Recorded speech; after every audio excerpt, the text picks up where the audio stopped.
What's up, guys? It's Austin, and this is part 5 of my Japan series. If you haven't seen parts 1 through 4, definitely check them out for days 1 through 9 of my trip to Japan. This video consists of day 10, where I visit Tokyo DisneySea. After getting ready for the day, we headed over to a shopping complex called New Woman to hopefully get on a bus for a day trip to Fuji-Q Highland. When we arrived at the bus stop, we found that all of the buses for the morning were fully booked. So instead of taking a later bus and losing out on a few hours at Fuji-Q Highland, we decided to schedule an early bus ride for the next day. Not sure what else to do, we walked around Shinjuku looking for a place to eat, but just decided to walk back to New Woman and eat at one of the cafes there. As we sat and ate, we looked at our to-do list and found that we had done pretty much everything we had wanted to do in Tokyo.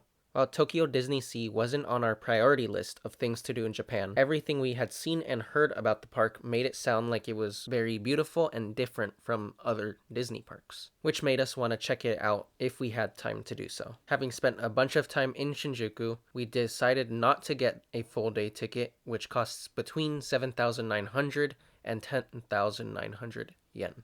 And to instead get the cheaper weeknight ticket from 5 p.m. to 9 p.m., which costs between 4,500 and 6,200 yen. Unfortunately, for whatever reason, our purchase for the weeknight tickets would not go through. We could add the tickets to the cart and input a credit card, but the purchase would not go through. We attempted using different credit cards and Disney accounts, but nothing worked. We spent over an hour trying to buy the tickets while we were eating at the cafe before heading to our hotel to recharge our devices. Once we arrived back at our hotel, we FaceTimed my aunt, who luckily picked up despite the later time in California. She tried to get us tickets, but again the order would not go through. Eventually my uncle decided to try, and finally the order went through after he had used my aunt's account with my grandma's credit card, which is pretty weird that took all of that to get it. After charging up all our stuff, we took the train over to the theme park. We arrived a little early, so we walked around Disney's massive mall before getting the tickets for the monorail, which takes you to the hotels and the two parks. The monorail costs around 260 yen or $2. It goes one way and has 4 stations. You pay per loop unless you stay at the on-site hotel.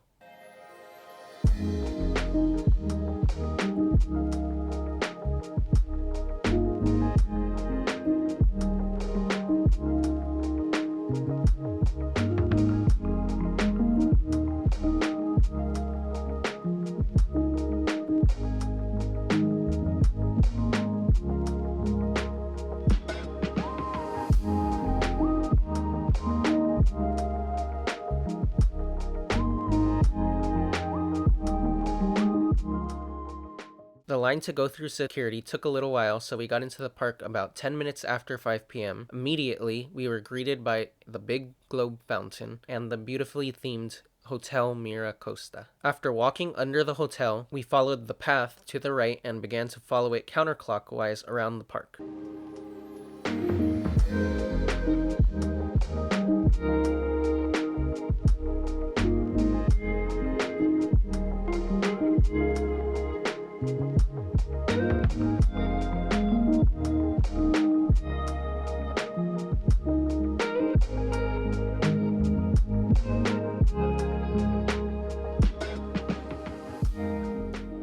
As we walked, we spotted the insanely long line for Soaring. We then checked the app and found that the wait times for most of the rides were well over an hour, if not above 2 hours, and with only 4 hours in the park, we had to be selective. A bunch of the rides were the same ones you can find at Disneyland in Anaheim, California, and at other Disney parks, so they weren't a priority unless the line was short.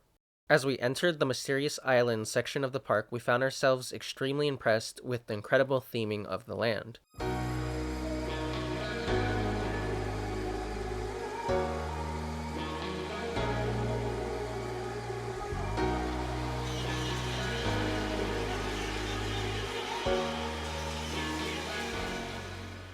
We stopped and quickly ate at the Volcania restaurant, which was pretty good, before continuing to walk around the park. I got enough of every melody, they all sound the same. Yeah. For my broken heart, no remedy, but maybe if you stay, we can get away with it. 'Cause you make me love. Next, we entered the Mermaid Lagoon Land, which we briefly walked walked through. It was nicely themed with a bunch of kiddie and family rides. The other side of inhibition. No apologies, my baby.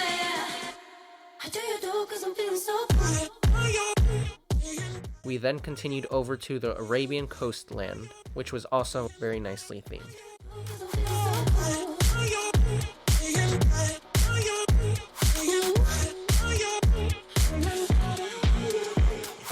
Oh, my darkest memories, now let me fall back.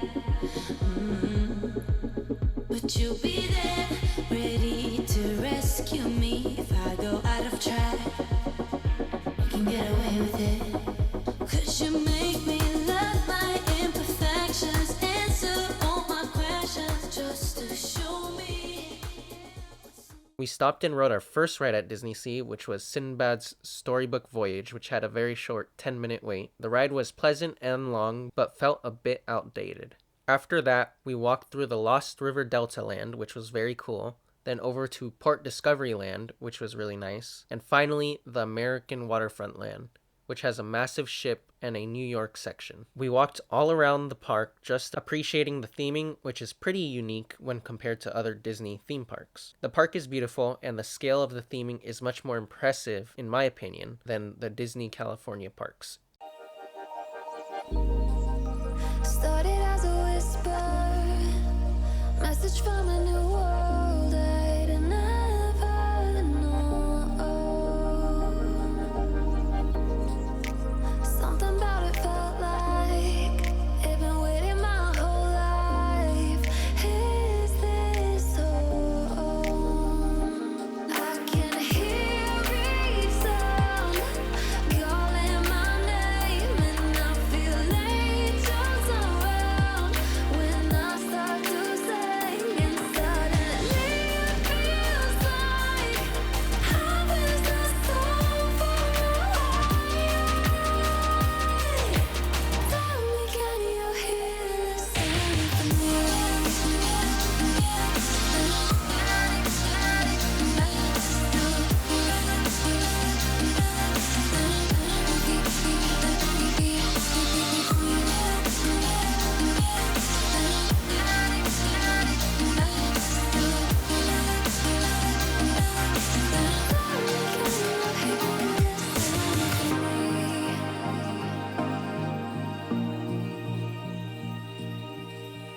I can't help but think that it's meant to be, that I'm finally right where I'm supposed to.